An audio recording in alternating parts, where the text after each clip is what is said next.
স্ত্রী সন্তানের দায়িত্ব পালন থেকে যদি কোনো স্বামী পালিয়ে বেড়ায় তার কি গুনাহ হবে? অনেক লোক আছে সন্তান হয়েছে তার, কিন্তু ভরণ পোষণ দেয় না, খোঁজ খবর নেয় না। এইরকম লোকগুলো আল্লাহর কাঠগড়ার আসামি হবে, কারণ তারা বান্দার হক নষ্ট করতেছে। সন্তান জন্ম দেওয়ার পর সন্তানের হক আছে না নাই? সন্তানের ভরণ পোষণ দেওয়া, প্রাপ্তবয়স্ক হওয়া পর্যন্ত কমপক্ষে তাকে লালন পালন করা, তার খরচ টরচ দেওয়া, এটা কর্তব্য।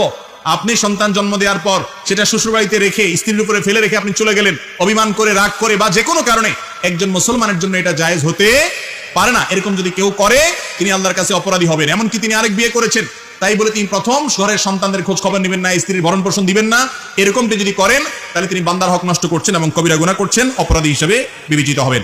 নাপাক অবস্থায় কোনো নেকির কাজ করলে সওয়াব হবে কিনা? ভাই, নাপাক অবস্থায় কোনো নেকির কাজ করলে সওয়াব হবে কিনা দেখতে হবে। নাপাকটা কোন টাইপের নাপাক? ওযু গেছে সেই নাপাক, নাকি গোসল ছুটছে সেই নাপাক? যদি ওযু গেছে সেই নাপাক হয় তাহলে এই অবস্থায় প্রায় সব ভালো কাজ করা যাবে, শুধু নামাজ পড়া যাবে না, কোরআন ধরা যাবে না, তাওয়াফ করা যাবে না, এছাড়া বাকি সব কাজ করতে পারবে।